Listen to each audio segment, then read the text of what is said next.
ሰላም ጤና ይስጥልን የተወደዳችሁ የገበያ ሚዲያ ተከታታዮቻችን የዕለተ ሰኞ መጋቢት 14 ቀን 2018 ዓ.ም ለዕለቱ የመረጥናቸው አዳዲስ ሀገራዊና ዓለም አቀፋዊ የዜና ዘገባዎቻችንን ይዘንላችሁ ቀርበናል። የዜና ዘገባችንን ስፖንሰር ያደረገልን አጋራችን ደግሞ የሮሃ ፎሬክስ ቢሮ ነው። በዜና ዘገባችን ላይ የሮሃ ፎሬክስ ቢሮን የዕለቱን የውጭ ምንዛሬ ተመን መረጃ እናጋራችኋለን። በቅድሚያም አርዕስቶችን አሜሪካ በኢራንና በእስራኤል መካከል እየተካሄደ ያለው ጦርነት እያየለ መምጣቱን ተከትሎ በዓለም ዙሪያ የሚገኙ የአሜሪካ ዜጎች ከፍተኛ ጥንቃቄ እንዲያደርጉ የሚያሳስብ ዓለም አቀፍ የደህንነት ማስጠንቀቂያ አውጃለች። በዚህ ዓለም አቀፍ የደህንነት ማስጠንቀቂያም በውጭ ሀገራት የሚኖሩ አሜሪካውያን ዜጎች በኤምባሲዎች የደህንነት መተግበሪያ ላይ እንዲመዘገቡ መመሪያ ተሰጥቷል። በዝርዝር የምትሰሙት ይሆናል። ፕሬዝዳንት ዶናልድ ትራምፕ ቅዳሜ ምሽት ኢራን የሆርሙዝ ወሽመጥን ካልከፈተች መሰረተ ልማቶቿ ድምጥማጣቸው ይጠፋል በማለት የሰጡትን ጠንከር ያለ ማስጠንቀቂያ ተከትሎ ኢራን በበኩሏ የሆርሙዝ ወሽመጥን ሙሉ በሙሉ እንደምትዘጋ አስጠነቀቀች። እንዲሁም ደግሞ አሜሪካ በኢራን የኤሌክትሪክ መሰረተ ልማቶች ላይ ጥቃት ካደረሰች የወደብ ጣቢያዎች እስካልተገነቡ ድረስም እንደማይከፈት ተነግሯል። በዝርዝር እናጋራችኋለን።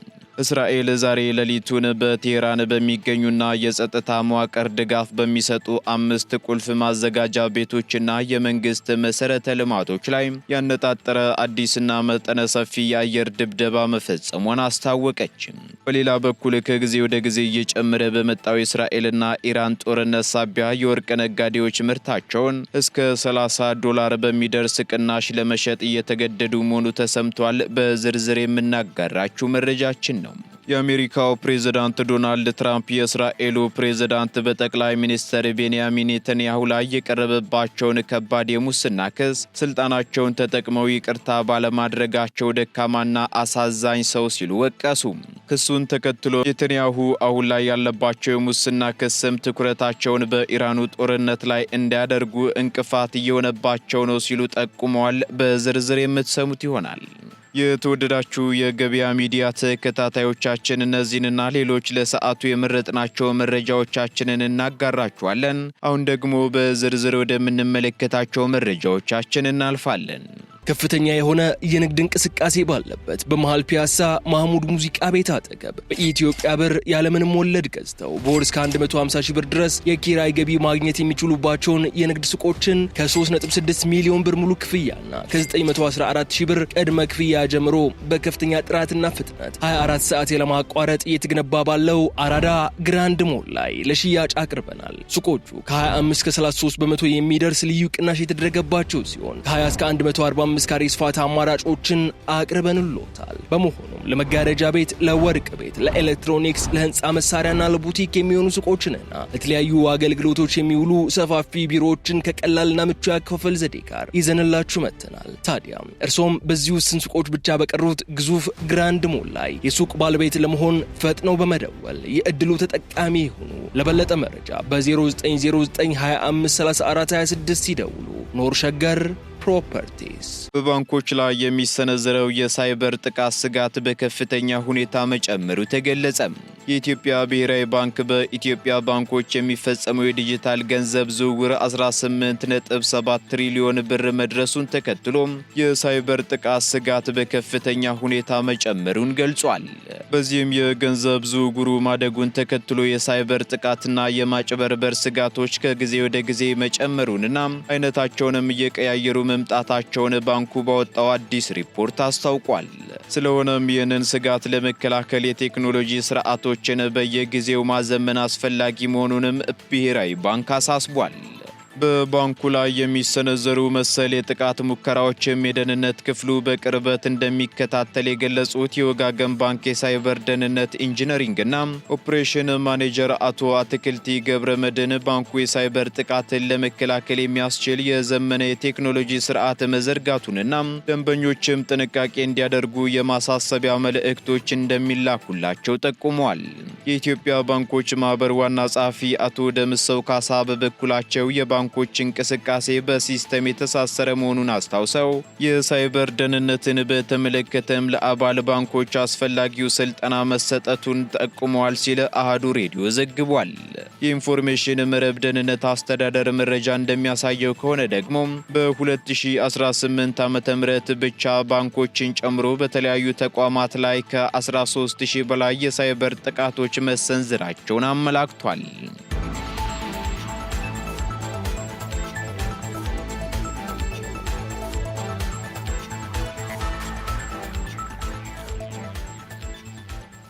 ወደ ውጪ መረጃዎቻችን ስንሸጋገር ትራምፕ ላወጁት የ48 ሰዓታት ማስጠንቀቂያ ምላሽ የሰጠችው ኢራን የሆርሙዝ ወሽመጥን ሙሉ በሙሉ እንደምትዘጋ አስጠነቀቀች። ኢራን ስትራቴጂካዊ ጠቀሜታ ያለውን የሆርሙዝ ወሽመጥን በሙሉ እንደምትዘጋ የገለጸችው ደግሞ የአሜሪካው ፕሬዝዳንት ዶናልድ ትራምፕ የኢራንን የኃይል ማመንጫ ጣቢያዎች ለመምታት የ48 ሰዓታት የጊዜ ገደብ የያዘ ማስጠንቀቂያ ከሰጡ በኋላ ነው። የኢራን አብዮታዊ ዘብ ቃል አቀባይ ሌተናል ኮሎኔል ኢብራሂም ዞልፋግሪ ትናንት እሁድ በሰጡት መግለጫም አሜሪካ በኢራን የኤሌክትሪክ መሰረተ ልማቶች ላይ ጥቃት ካደረሰች የሆርሙዝ ወሽመጥ ሙሉ በሙሉ ይዘጋል ብለው የውድመቱ ጣቢያዎችም እስካልተገነቡ ድረስ አይከፈትም ሲሉም ተናግረዋል።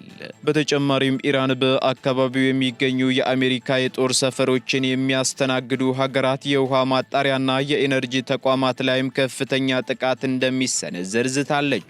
ፕሬዝዳንት ዶናልድ ትራምፕ ቅዳሜ ምሽት በሰጡት ጠንከር ያለ መግለጫም ኢራን ወሽመጡን በ48 ሰዓታት ውስጥ ለዓለም አቀፍ መርከቦች ክፍት ካላደረገች አሜሪካ የኢራንን ትላልቅ የኃይል ማመንጫዎች ድምጥማጣቸውን እንደምታጠፋ ማሳሰቢያ መስጠታቸው ይታወሳል። ይህ በሁለቱ ሀገራት መካከል የተፈጠረው የቃላት ጦርነትና ወታደራዊ ዝግጅትም በዓለም አቀፍ የነዳጅ ገበያ ላይ ከፍተኛ መናወጥ የፈጠረ ሲሆን የነዳጅ ዋጋም በከፍተኛ ሁኔታ እየጨመረ መሆኑ ተገልጿል።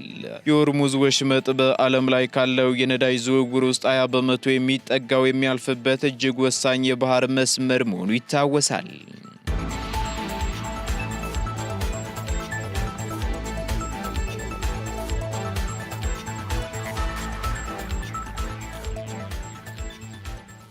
የአሜሪካው ፕሬዝዳንት ዶናልድ ትራምፕ የእስራኤሉን ፕሬዝዳንት ኢሳቅ ሄርዞግን ደካማና አሳዛኝ ሰው ሲሉ መውቀሳቸው ተሰምቷል።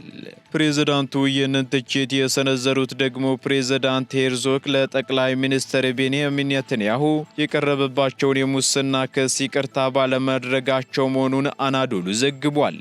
ፕሬዝዳንት ትራምፕ ከእስራኤል ቻናል 12 ጋር ባደረጉት ቆይታም ፕሬዝዳንት ሄርዞግ ስልጣናቸውን ተጠቅመው ለኔታንያሁ ይቅርታ ባለማድረጋቸው በጽኑ ሲወቅሷቸውም ተደምጠዋል። ፕሬዝዳንቱ በንግግራቸው ሄርዞግ የፍትህ ሚኒስትርን የህግ አስተያየት መጠበቅ አለብኝ ማለቱ ውሸት ነው፣ እሱ ደካማና አሳዛኝ ነው ሲሉም ተናግረዋል። አክለውም ኔታንያሁ አሁን ያለባቸው የሙስና ክስ ትኩረታቸውን በጦርነቱ ላይ እንዳያደርጉ እንቅፋት እንደሆነባቸውም ጠቁመዋል። በሌላ በኩል ከፕሬዝዳንት ኢሳቅ ሄርዞግ ቢሮ የተሰጠው ምላሽ ደግሞ እስራኤል በህግ የበላይነት የምትመራ ሉዓላዊት ሀገር መሆኗን ያረጋገጠ ነው መባሉን ዘገባው አክሏል። የይቅርታ ጥያቄው በህግ አግባብና በሀገሪቱ የፍትህ ስርዓት እንጂ ከውጪ በሚመጣ ጫና የሚወሰን እንዳልሆነ የገለጸ ሲሆን ሄርዞግ የትራምፕ ንግግር በኢራን ሉዓላዊነትና ተቋማት ላይ የተሰነዘረ ጥቃት መሆኑንም በጽኑ አውግዘውታል። ጠቅላይ ሚኒስትር ቤንያሚን ኔታንያሁ በተለያዩ የሙስናና የታማኝነት መጉደል ወንጀሎች ክስ ተመስርቶባቸው ፍርድ ቤት እየተመላለሱ መሆኑ የሚታወስ ሲሆን ፕሬዝዳንት ዶናልድ ትራምፕ ግን ክሱ ፖለቲካዊ መነሻ ያለው ነው በሚል ተደጋጋሚ መውቀሳቸው ይታወሳል።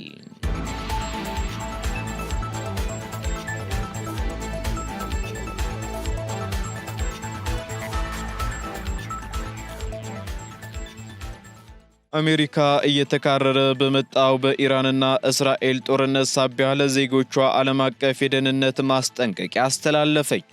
የአሜሪካ የውጭ ጉዳይ ሚኒስትር በኢራንና በእስራኤል መካከል እየተካሄደ ያለውን ጦርነት ተከትሎ በዓለም ዙሪያ የሚገኙ የአሜሪካ ዜጎች ከፍተኛ ጥንቃቄ እንዲያደርጉ የሚያሳስብ ዓለም አቀፍ የደህንነት ማስጠንቀቂያ አውጥቷል። ሚኒስትሩ ባወጣው የማስጠንቀቂያ መግለጫም በጦርነቱ ሳቢያ በተለያዩ የዓለም ክፍሎች በአሜሪካ አሜሪካውያንና በአሜሪካ ተቋማት ላይ የሽብር ጥቃቶች ወይንም ሁከቶች ሊቀሰቀሱ እንደሚችሉ ያለውንም ስጋት ገልጿል። በተለይም በመካከለኛው ምስራቅ ያለው ውጥረት እየተባባሰ በመምጣቱ ከኢራን ጋር ግንኙነት ያላቸው የታጠቁ ቡድኖችም የአሜሪካን ጥቅሞች ኢላማ ሊያደርጉ እንደሚችሉ አመላክቷል። በዚህም ምክንያት ታዲያ ዜጎች የሰዎችን ስብሰባ እንዲያስወግዱ፣ የቱሪስት መዳረሻዎችን ሲጎበኙም ጥንቃቄ እንዲያደርጉና የአካባቢውን የሚዲያ ዘገባዎች በንቃት እንዲከታተሉ ጥሪ አቅርቧል። ከደህንነት ስጋቱ በተጨማሪም ጦርነቱ የአየር በረራዎች ላይ መስተጓጎል ሊፈጥር እንደሚችልና ድንገተኛ የአየር ክልል መዘጋቶች ሊያጋጥሙ እንደሚችሉም ሚኒስትሩ አሳስቧል። በተጨማሪም በውጭ ሀገራት የሚገኙ አሜሪካውያን ዜጎች ደግሞ መረጃዎቻቸውን በፍጥነት ለማግኘት ይረዳቸው ዘንድ በኤምባሲዎች የደህንነት መተግበሪያ ላይ እንዲመዘገቡም መመሪያ ተላልፏል። ይህ ማስጠንቀቂያ የወጣው ደግሞ በሁለቱ ሀገራት መካከል ያለው ወታደራዊ ግጭት ቀጠናዊ መረጋጋትን እያናጋ ባለበትና የጥቃት አድማሱም እየሰፋ በመጣበት ወቅት መሆኑን የሁኔታውን አሳሳቢነት ከፍ ያደርገዋል ሲልም አናዶሉ ዘግቧል።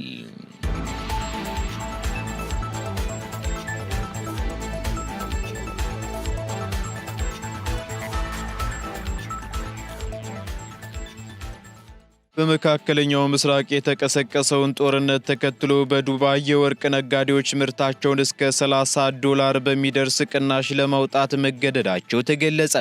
እየተባባሰ የመጣው የእስራኤልና ኢራን ጦርነትና የጸጥታ ስጋት በዓለም አቀፉ የወርቅ ንግድ ማዕከል በሆነችው ዱባይ ላይ ታሪካዊ የሚባል የገበያ መናጋት መፍጠሩ ተሰምቷል። በተለይም በአየር ትራንስፖርትና በሎጂስቲክስ በኩል የተከሰተው መስተጓጎል ነጋዴዎች የያዙትን የወርቅ ክምችት ከዓለም አቀፍ መደበኛ ዋጋ በታች በሆነ ታላቅ ቅናሽ ለመሸጥ እየተገደዱ እንደሆነም ተገልጿል። በሌላ በኩል ባለፉት ሳምንታት በቀጠናው በታየው ከፍተኛ ውጥረት ምክንያትም በርካታ አየር መንገዶች በረራቸውን መሰረዛቸው ተነግሯል።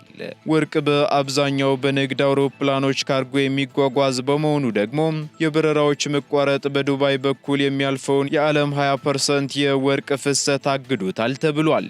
በዚህም ምክንያት ወደ ውጪ መላክ የነበረባቸው በመቶዎች የሚቆጠሩ የወርቅ ክምችቶች በዱባይ መጋዘኖች ውስጥ ታጉረው እንዲቀሩ መደረጋቸው ተገልጿል።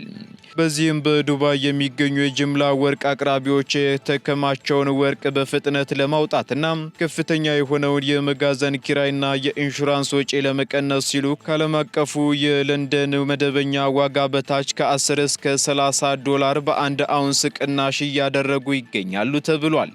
ይህ ሁኔታ ደግሞ በገበያው ላይ ትልቅ መነቃቃትን የፈጠረ ሲሆን በተለይም በዱባይ የሚገኘው የ24 ካራት ወርቅ ዋጋ በዚህ ወር መጀመሪያ ላይ ከነበረበት ከ641 ድርሃም ከፍተኛ ዋጋ ዝቅ ብሎ አሁን ላይ 541 ድርሃም አካባቢ እየተገበያየ ነውም ተብሏል። ምንም እንኳን የዋጋ ቅናሹ ቢኖርም ግን እንደ ህንድ ያሉ ዋና ዋና የወርቅ ገዢ ሀገራት ምርቱ በወቅቱ ይደርሰናል የሚል ዋስትና በማጣታቸው አዳዲስ ትዕዛዞችን ለመስጠት ወደ ኋላ እያሉ መሆኑንም የምጣኔ ሀብት ባለሙያዎች አብራርተዋል። የኢኮኖሚ ተንታኞች እንደሚሉት ከሆነ ደግሞ በቀጠናው ያለው ጦርነትና የአየር ክልል መዘጋት እስከ ቀጠለ ድረስ ይህ የሎጂስቲክ ጫና በዱባይ የወርቅ ንግድ ላይ ጥላ ማጠልሸቱን ይቀጥላል ብለው፣ ሆኖም ግን ይህ አጋጣሚ ለችርቻሮ ተጠቃሚዎችና ለጌጣጌጥ ሸማቾች በቅርብ ዓመታት ታይቶ የማይታወቅ የአሁን ይግዙ ወይንም ባይንግ ነው አጋጣሚን ፈጥሯልም ብለዋል።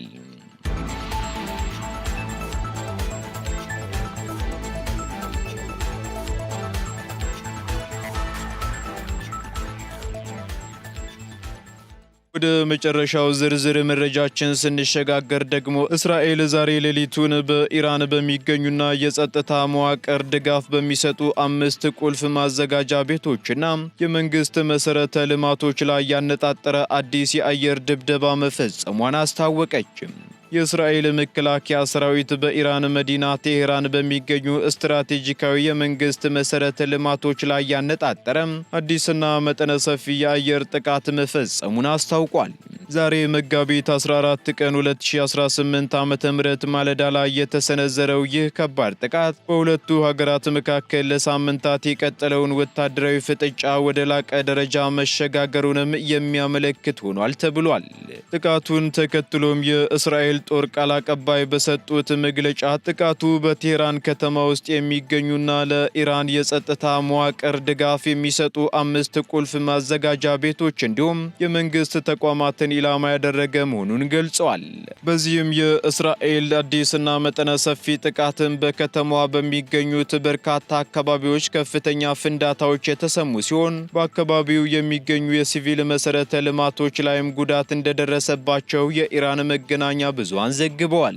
ጥቃቱ የተፈጸመው ደግሞ ባለፈው ቅዳሜና እሁድ ኢራን ወደ እስራኤል ደቡባዊ ግዛት ያስወነጨፈቻቸውን ሚሳኤሎች ተከትሎ ሲሆን በወቅቱ በዲሞናና አራድ ከተሞች በመቶዎች የሚቆጠሩ ሰዎች በመቁሰላቸው የተሰጠ ተመጣጣኝ ያጸፋ እርምጃ ነውም ተብሏል። የእስራኤል ጠቅላይ ሚኒስትር ቤንያሚን ኔታንያሁ በበኩላቸው ለዚህ ጥቃት አስገዳጅና ጠንካራ አጸፋዊ እርምጃ እንደሚወሰድ ቀደም ብለው ዝተው እንደነበር ይታወሳል። በመሆኑም በመካከለኛው ምስራቅ እየተባባሰ የመጣው ይህ ግጭት በዓለም አቀፍ ደረጃ ከፍተኛ ስጋትን የፈጠረ ሲሆን በተለይም በነዳጅ ገበያ ላይ የታየው ድንገተኛ የዋጋ ጭማሪ የዓለም አቀፍ የኤነርጂ ኤጀንሲ ስጋቱን እንዲገልጽ አድርጎታል።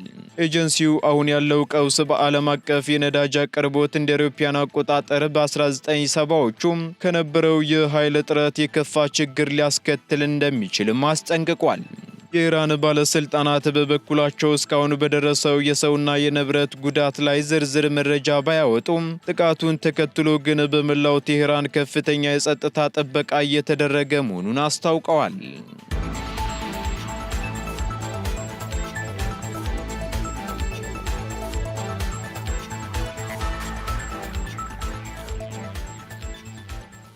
ቀጥለናል ውድ ተከታታዮቻችን። በመጨረሻም የሮሃ ፎሬክስ ቢሮን የዕለቱን የውጭ ምንዛሬ ተመን መረጃ እናጋራችኋለን።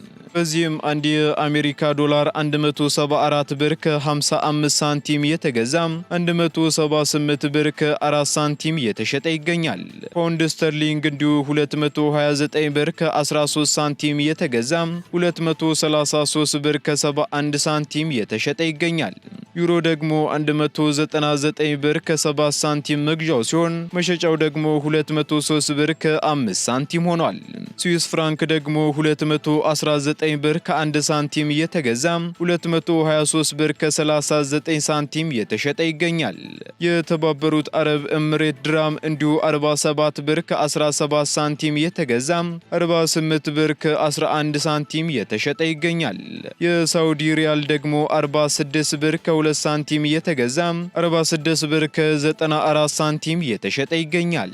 የቻይናው ዩዋን 23 ብር ከ77 ሳንቲም መግዣው ሲሆን መሸጫው ደግሞ 24 ብር ከ24 ሳንቲም ሆኗል። የካናዳ ዶላር እንዲሁ 122 ብር ከ75 ሳንቲም የተገዛ 125 ብር ከ20 ሳንቲም የተሸጠ መሆኑን የሮሃ ፎሬክስ ቢሮ የዕለቱ የውጭ ምንዛሬ ተመን መረጃ ያመላክታል።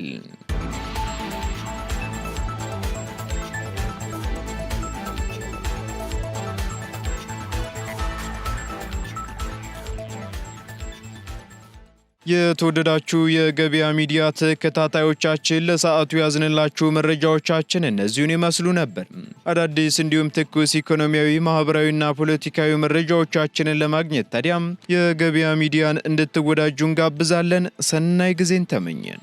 ከፍተኛ የሆነ የንግድ እንቅስቃሴ ባለበት በመሃል ፒያሳ ማህሙድ ሙዚቃ ቤት አጠገብ በኢትዮጵያ ብር ያለምንም ወለድ ገዝተው በወር እስከ 150 ሺህ ብር ድረስ የኪራይ ገቢ ማግኘት የሚችሉባቸውን የንግድ ሱቆችን ከ3.6 ሚሊዮን ብር ሙሉ ክፍያና ከ914 ሺህ ብር ቅድመ ክፍያ ጀምሮ በከፍተኛ ጥራትና ፍጥነት 24 ሰዓት ያለማቋረጥ እየተገነባ ባለው አራዳ ግራንድ ሞል ላይ ለሽያጭ አቅርበናል። ሱቆቹ ከ25 እስከ 33 በመቶ የሚደርስ ልዩ ቅናሽ የተደረገባቸው ሲሆን ከ20 እስከ 145 ካሬ ስፋት አማራጮችን አቅርበንሎታል። በመሆኑም ለመጋረጃ ቤት፣ ለወርቅ ቤት፣ ለኤሌክትሮኒክስ፣ ለህንፃ መሳሪያና ለቡቲክ የሚሆኑ ሱቆችንና ለተለያዩ አገልግሎቶች የሚውሉ ሰፋፊ ቢሮዎችን ከቀላልና ምቹ ያከፋፈል ዘዴ ጋር ይዘንላችሁ መጥተናል። ታዲያ እርሶም በዚህ ውስን ሱቆች ብቻ በቀሩት ግዙፍ ግራንድ ሞል ላይ የሱቅ ባለቤት ለመሆን ፈጥነው በመደወል የእድሉ ተጠቃሚ ይሁኑ። ለበለጠ መረጃ በ0909253426 ይደውሉ። ኖር ሸገር ፕሮፐርቲስ